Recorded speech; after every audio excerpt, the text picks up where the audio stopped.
Selamat sore Bapak Ibu sekalian. Kembali lagi saya Roro Priatikanto dari PR Antariksa BRIN. Pada kesempatan kali ini saya akan menyampaikan beberapa kajian ya terkait astroklimatologi Timau supaya kita lebih mengenal bagaimana kondisi Timau yang relevan dengan observasi astronomi di sana. Nah, eh, ini ada sebuah peta yang menggambarkan bagaimana morfologi atau apa namanya topografi di daerah Nusa Tenggara Timur di sekitar Kupang, dan di situ ditunjukkan lokasi Kota Kupang, Bandara El Tari, kemudian Gunung Timau yang sebenarnya bukan merupakan puncak yang paling tinggi di Nusa Tenggara Timur, melainkan ada Gunung Mutis di sebelah timurnya yang memiliki ketinggian yang lebih tinggi.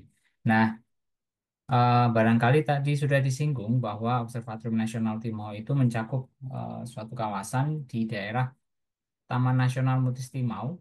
Jadi tepat di luar eh, kawasan observatorium itu ada satu patok yang ada labelnya ya, ada nama bahwa itu merupakan kawasan Taman Nasional. Nah, eh, dengan kontur yang semacam ini, maka ada beberapa kondisi lokal yang perlu kita perhatikan karena ya menyangkut kemungkinan kita melakukan pengamatan, kondisi yang biasa kita temui saat pengamatan dan sebagainya.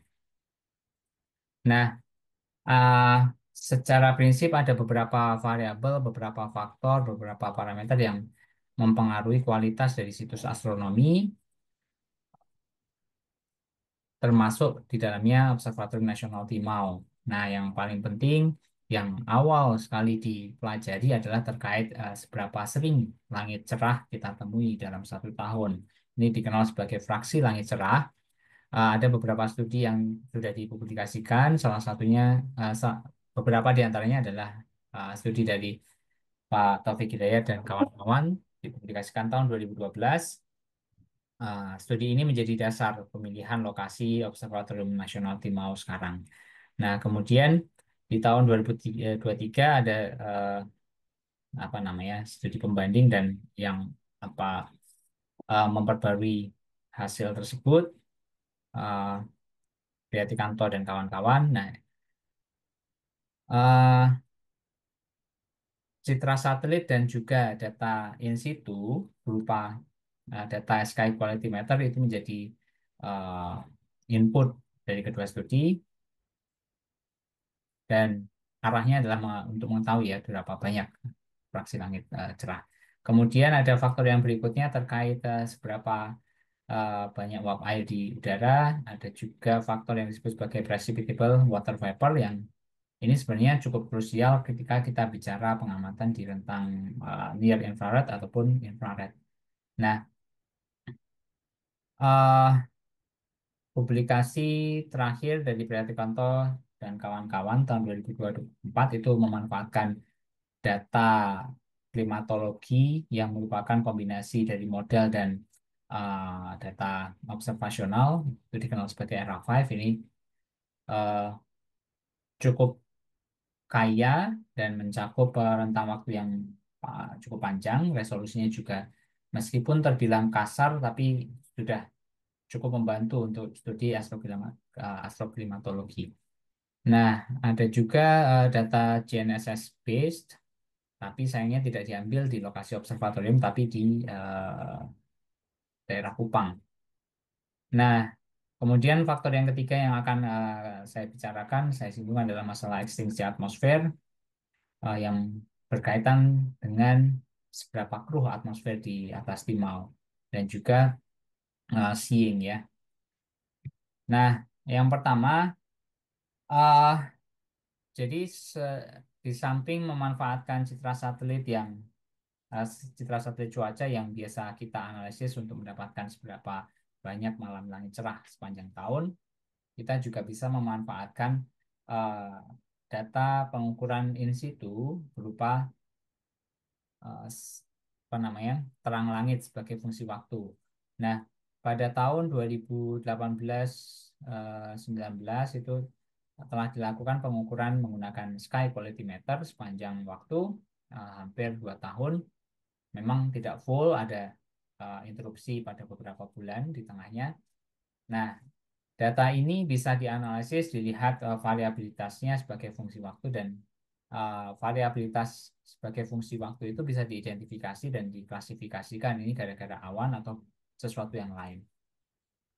Nah, berdasarkan data SQM semacam itu, ada beberapa hasil yang diperoleh yang kurang lebih mendukung studi-studi yang sebelumnya yang memanfaatkan citra satelit cuaca untuk mengkarakterisasi fraksi langit cerah di atas Timau.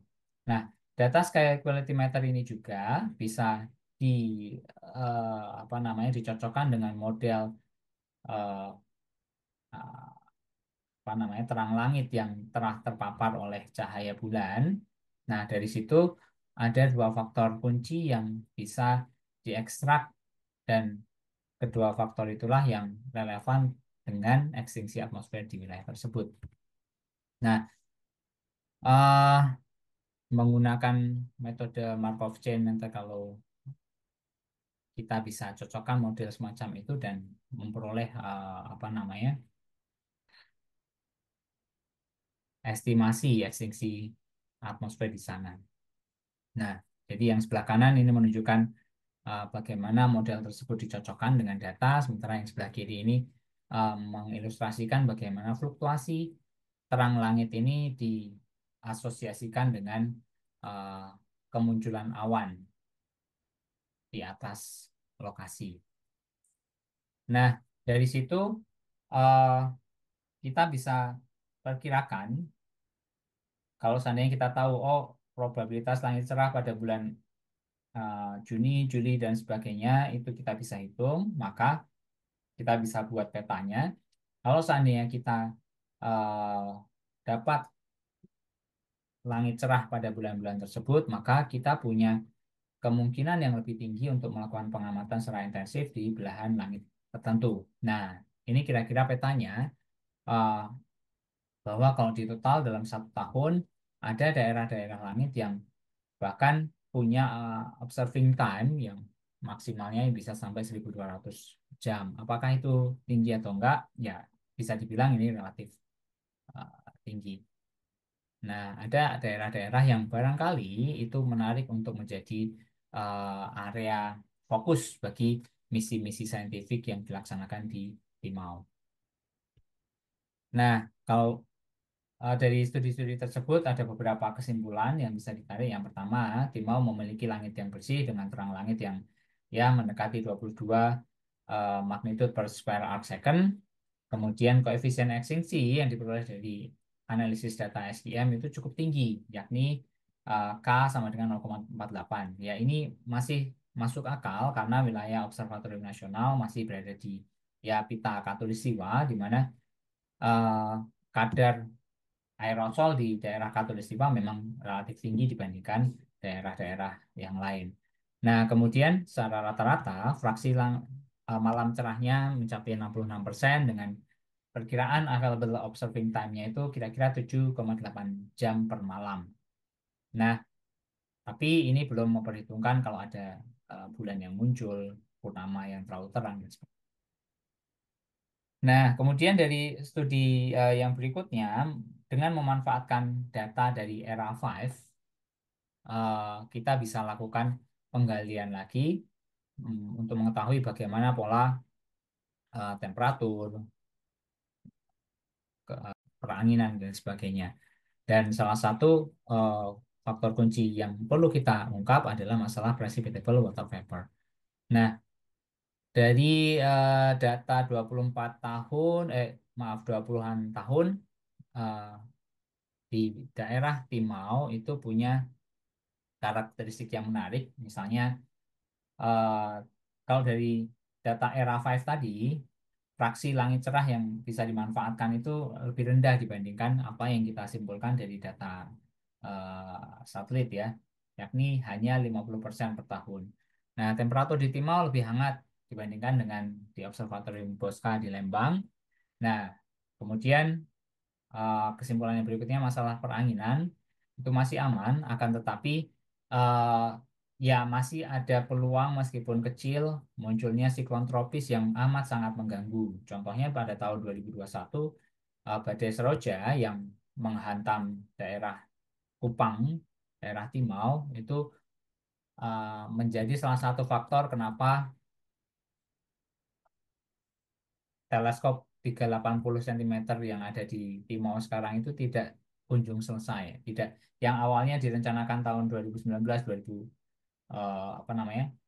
Segera begitu ya, dengan pemoloran yang tidak terlalu panjang karena ada COVID, ada badai Seroja, kemudian gedungnya mengalami kerusakan yang signifikan. Nah, ini ada eh, kendala yang signifikan sehingga ya baru tahun ini eh, teleskop cermin terpasang. Nah, kemudian kesimpulan yang terakhir yang perlu kita menjadi catatan itu adalah masalah kelembaban. Di Timau punya kelembaban yang relatif tinggi, nilai median precipitable water vapor itu mencapai 18,5 mm. Nah, parameter ini mungkin eh, amat sangat penting ketika tadi ya apa namanya misalkan Stefanus itu bicara tentang bagaimana spektrum yang terkait dengan atmosfer bumi itu perlu dimodelkan, maka barangkali parameter ini perlu menjadi eh, patokan dalam pemodelan. Nah, sehingga kalau nanti ke depannya eh, ada rencana untuk mengadakan high resolution spectrograph, nah kita perlu baik secara berhati-hati mengevaluasi parameter semacam ini. Nah, sebagai bandingannya, PWV di daerah Chile, di misalkan di apa VLT itu ya mediannya itu 1 mm. Nah, kita 18 kali lipat atau bahkan ya bisa sampai 20 kali lipat lebih tinggi. Ya, maklum, kita berada di wilayah ekuator. Nah, kemudian Delta Era 5 itu ternyata kita bisa manfaatkan lebih lanjut karena dia punya produk yang multi level ya. Kita bisa konstruksi profil atmosfer di atas Timau dan dari situ kita bisa perkirakan seeing di Timau itu bagaimana polanya. Nah, ada metode yang sudah standar ya, eh, biasa dimanfaatkan dan dari situ kita bisa hitung seeing di Timau berdasarkan data era 5 itu, wah, kelihatannya bagus sekali ya. Nilai mediannya sekitar 0,8 arc second selama musim observasi, sementara persentil 95-nya itu hanya 0,9 arc second. Artinya sebagian besar waktu itu punya nilai seeing yang uh, excellent ya di bawah 1 detik busur. Apakah nilai tersebut mencerminkan apa yang teramati? Oh, ternyata uh, seeing dari tim lebih dari 1 arc second ini beberapa kali diambil. Barangkali ada bias yang perlu diperhitungkan dan juga turbulensi dekat permukaan yang belum diakomodasi. Nah, uh, bagaimana kalau seandainya kita punya data in situ ya, misalkan dari radiosonde, syukurlah BMKG beberapa kali meluncurkan galon cuaca dan dari apa namanya pengukuran radiosonde diperoleh data profil eh, temperatur, profil angin di atas Kupang yang barangkali kita bisa jadikan apa ya pendekatan lah kalau di Kupang seperti itu, di Mau barangkali tidak jauh berbeda barangkali. Nah, dari data pengukuran tahun 2017-2018 yang kami kumpulkan, ini timnya Bu Gerhana Puanandra Putri dan kawan-kawan ini berhasil mengumpulkan data yang sebenarnya lebih panjang tentang waktunya. Kita bisa ekstrak dan hitung, oh median seeing di atas Kupang itu 1,2 selama musim pengamatan. Nah, sementara persentil 95-nya itu 1,7. Jadi lebih tinggi dibandingkan apa yang kita peroleh dari data era 5. Nah, ini hasilnya belum tuntas dituliskan ya. Barangkali tahun ini bisa diselesaikan analisisnya dan uh, bisa kita jadikan referensi bersama. Nah, itu kira-kira yang bisa saya sampaikan. Ada beberapa parameter kunci terkait astroklimatologi Timau yang perlu kita jadikan catatan. Terakhir sebagai penutup ini ada gambar eh, Gunung Timau yang dipotret dari Ubah, teleskop 380 cm,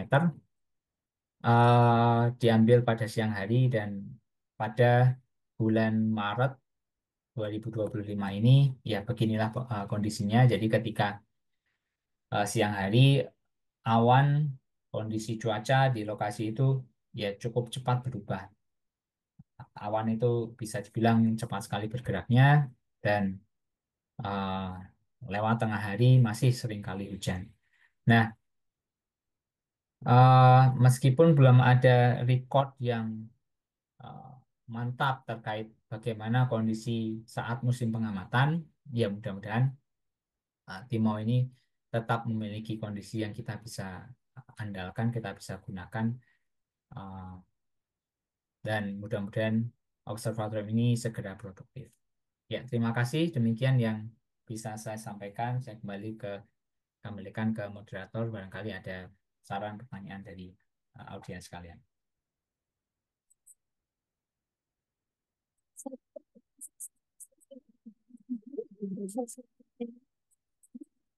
Suara dari ruang utama sepertinya tidak terlalu jelas.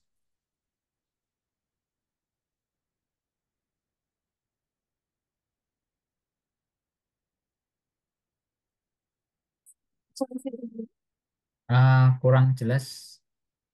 Barangkali baterai. Saya share aja ya, saya satu pertanyaan dari Bambang. Maaf, kurang begitu jelas. Oh iya, Mas Rom sepertinya dipersilakan ke saya tadi untuk bertanya. Ya. Oh iya, baik-baik. Oh iya, Mas Rom terima kasih banyak atas presentasinya yang sangat menarik. Ini menambah lagi informasi mengenai Timau. Mungkin saya izin bertanya ini Mas, apakah dari jajaran BRIN ini ada sudah pembicaraan mengenai langkah-langkah yang dilakukan nanti ketika teleskop sudah dipasang dan siap pengamatan? eh, ada peraturan mengenai ini nggak, humidity levelnya itu thresholdnya berapa untuk dibuka domnya itu? Karena eh, seperti pengalaman saya waktu mengamat di Narit itu di TNT itu kondisinya sama persis, mirip sekali dengan yang terjadi di Timau sekarang. Humidity-nya sangat tinggi, hampir 100%. Dulu ketika zaman-zaman pertama mereka membuka teleskop itu, maksudnya awal servis itu selalu ketat ya. Jadi di atas 90 langsung tutup dom dan seterusnya. Kemudian baru-baru beberapa tahun ke belakang mereka berani untuk establish kita 100% humidity bisa observasi gitu. Nah, dari Timau sendiri apakah ada mitigasi atau rencana bagaimana ini menanggulangi masalah kelembapan ini? Ya, terima kasih. Iya, sama-sama. Saya kira batasnya tidak bisa mengikuti aturan umum ya. Eh, kita harus agak beri toleransi ya, sama seperti yang ada di Narit. 95 lebih barangkali baru. Nah, ke depan akan dievaluasi betul dan eh, apa ya, akan ditetapkan SOP-nya bagaimana.